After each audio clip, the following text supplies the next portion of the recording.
Welcome to Tansson TV Plus. Of course, I'm Brandon, And I'm Mom. and thank you so much for joining us here today. Yeah, thank you for joining again. And how are you doing today, Brandon?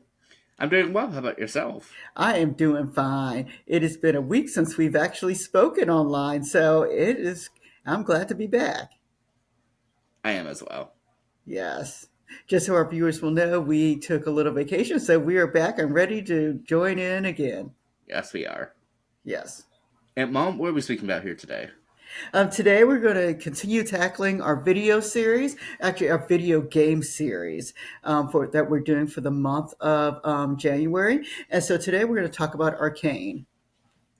Yes, and so this series debuted in 2021 on November 6th. And Mom, we can go ahead and dive right into it. And this episode is titled Welcome to the Playground. Yes, and so and we talked about this a little bit off camera, and so I struggled a little bit with how to actually tackle this one, and so I will say that this series is really about the lives of two girls named Vi and Powder, um, who are whose parents have passed away after a battle, and kind of their lives that occurred after this time period, and is based upon League of Legends. Yes, it is. And Mom, what did you know about the show prior to us watching it? I knew absolutely nothing. Just so the audience know, your brother actually suggested that we do video game TV shows and movies this month, and so if it's not Pac-Man, I really don't know it. And so I have. So this has been interesting watching some of these shows and movies that are geared around video games. And so I didn't know anything about Arcane. Did you know anything about it? I have heard about it. A few of my podcast guests, as well as my cousin, have spoken very highly of the show, and so, but I've never seen anything about it. I'm only familiar with the show and League of Legends by name only. I know absolutely nothing about it. All right. So we're almost well, you knew like one sentence more than I did because I had never heard of this at all. All right. And so Brandon, we talked off camera about our reactions to this.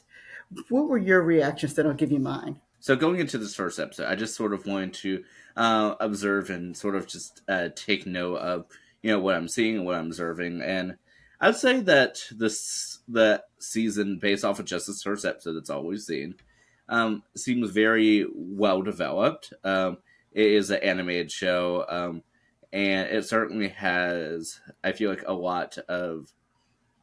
But it reminds me of a video game and just the way that it's sort of animated, but also feels realistic in the sense of how movements are done, especially violent movements at that. And so yeah. But I mean, I thought it felt very well developed, but a little bit more graphic than the shows that I watch. All right. And so I have to agree with you about the show being very graphic. It was more graphic than I anticipated it would be. To me, the show was very dark and dreary. And so it made me feel uncomfortable when I watched it. And so, I was wondering if I was going to continue with it once I started watching it. I will say this it is a well told story. And someone did take a lot of thought in order to put this together. Just so that if the audience does know, it's a 43 minutes. This is the first episode, and and you could and you needed all 43 minutes, I think, in the first episode in order for them to explain what was going on. It's not necessarily as clear as ever, but you could tell a lot of thought went into the episode itself. Um, it, like I said, because it felt dark and dreary, and I was not anticipating the violence of it. Um, you know, that kind of threw me off a little bit. But at the same time, I don't know if I could have turned it off. But then at the same time, I wanted to turn it off, if that makes sense.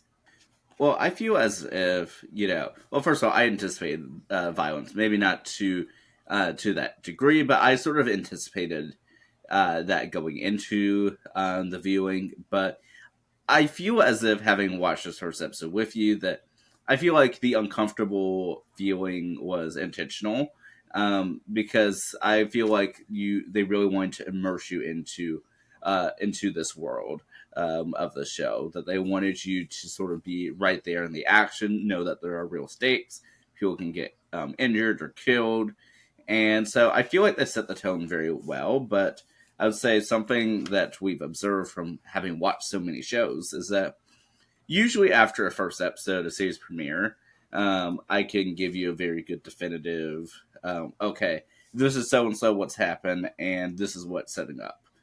And after having viewed this, and we've seen this about a day or two ago, is that I don't fully remember what exactly it was leading up to. I did take notes, but I see the direction that it's heading, but I don't see the actual initiating event, so to speak. Yeah, that is correct. I think this is one of the shows that kind of starts in the action, and that's one of the things that we've talked about before. Is that there are some shows that have an initiating event, and other ones start in the action. This is one of those that kind of starts in the action and it just keeps going, um, and it and but you're given, well, like I said, it just kind of keeps going once it starts. Um, the two main characters are actually surrounded by some other characters. Like I said, they're sisters. And so there are three, I believe there are three gentlemen who are with her, and they're young. All these people are young. And so they kind of are, it's hard to say what they're really doing. They're trying to make it on their own, and they're doing things that aren't necessarily right to make it on their own, but they are trying to make it on their own. And they have one gentleman who they kind of speak to, and we're trying to figure out what he is and what kind of character he is, also. And I can't remember his name.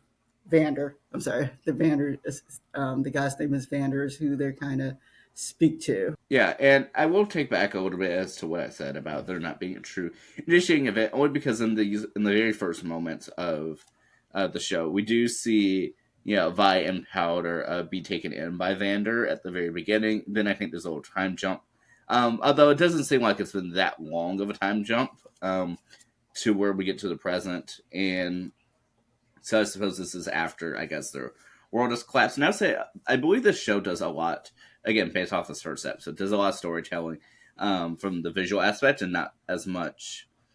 And I will say that it probably equally emphasizes it with what they verbally tell you, because I feel like the imagery plays a major part. Like, in the very beginning, I noticed that like everything was destroyed in the land they started off with. Like, they used a lot of red, with all the dead bodies. And as you saw, the two children walking off with Vander, or being carried by Vander, heading into the opening. I and so I like that the show was able to show, yeah, truly, again, immerse yourself within the atmosphere for those who are interested in the show. But for me and sort of my viewing habits is that I typically stay more on the lighthearted things, whether it's live action or animated. But I feel like I can see why people like this. But in the same regard, um, given that it's a Netflix show and the first several episodes released at once, I believe the first three, is that I feel like they were probably all made for you to watch one after the other to tell a more complete story as opposed to just our first episode. Yeah, and then the first episode is called "Welcome to the Playground," which I guess is probably a little bit of a play on words there. And so I guess introducing us to this world that they live in and that they need to survive in. Um, and so, like I said, it's a show that I probably will not continue. I'll be quite honest. I probably will not continue watching. However, I will say I think it's well written, and that's something I will give the show credit for. It's well written. The dialogues there. It will keep your attention the whole 43 minutes. It does make you wonder what's going on, and it does leave you on the first episode at the end with a little bit of a twist that makes you kind of say, "Oh, I wonder what's going to happen here." I don't mind reading later to find out what ends up happening. Maybe I'll go on Wikipedia later. I probably shouldn't say that and go check it out. But I probably will not watch any more of the episodes. Yeah, and that's sort of the same feeling that I thought about some other shows that were sort of in this element, like I think about the Marvel shows that were Netflix several years ago, where I am intrigued by the story, but I don't know if I would necessarily watch it just because, again, I'm not much of a graphic person, but I am a bit intrigued, and so I will give it that. And but I thought the show, for what it was trying to set, I feel like did it well and effectively. Yes, I will agree with that. I do agree with that. Let's see. Anything else you want to discuss with the show? Oh, the theme song, Brandon. Um, Actually, we went back and just listened to the theme song a few minutes ago, and I will give it credit. It was catchy. It really was a catchy theme song. Yeah, it was catchy. The song was made by Imagine Dragons, and I felt it really encompassed sort of the tone that I was supposed to deliver for the show. Sort of like mysticism, I feel like, but also like with some like I don't know, like not necessarily upbeat, but I can't, I don't know the word for it, but a word that's sort of intriguing, I suppose. Yeah. And it'll be interesting to see, I've never seen the game that this is based off of either. And so it'll be interesting to see how this show kind of correlates with the game. And so that might be something I have to ask your brother later is if there really is a correlation. Actually, is there really a correlation between the game and the this particular show? Well, you have to let me know in the comments. If you guys have played the game, let us know and let us know if it relates at all. Yeah, and I believe he said that when he watched it with us, that was his first time viewing too. Yeah, all right. So your brother may not know either. So we'll have to wait. Ask our audience: does this actually match what we're seeing? Yeah, and let us know too, for those who've watched the whole series, what was your favorite part, and like what drew you into the series? Yeah, and did you watch the whole thing? It'd be interesting to know how many of you guys actually watched the whole thing. Um, One of the things I wanted to try, Brandon, is I wanted to try rating some of our shows as we go through it. And so we'll experiment a little this month and to see if this is something that we want to stick with or not. And so I was kind of thinking about doing a star system going 1 through 5, 5 meaning the most stars and 1 meaning the worst. And so I think when we first spoke, I told you I would give it a 2, but I think I'm going to take it up to a 3. And I say only because I could tell that there's some potential there and I could tell a lot of thought went into it. It is just not for me. And so others will probably rate it higher because they do know that there's more going on to it. But so I speak for myself to say that overall, based upon a reaction and only on the first episode, I would give this a 3. Brandon, your thoughts?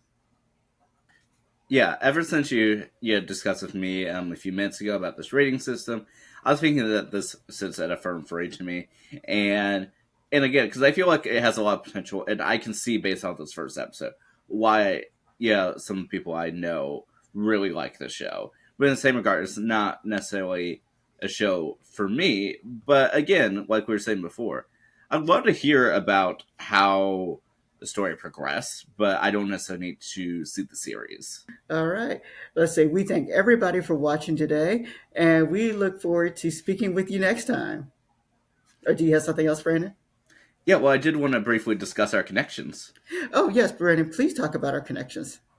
Yeah, so we do have a few connections here for the show, and the first one is with the character Vi, and so her actress is actually Haley Steinfeld that plays Kate Bishop in Hawkeye that we spoke about, and the end of the Marvels.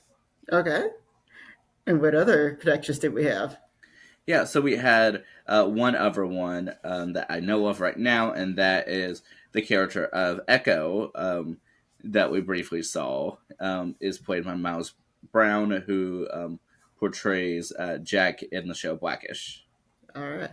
That sounds so great. So great. All right. Thank you guys. Thank you guys for watching. And we look forward to speaking with you guys next time. And have a great day, everybody. We'll see you then. All right. Bye bye.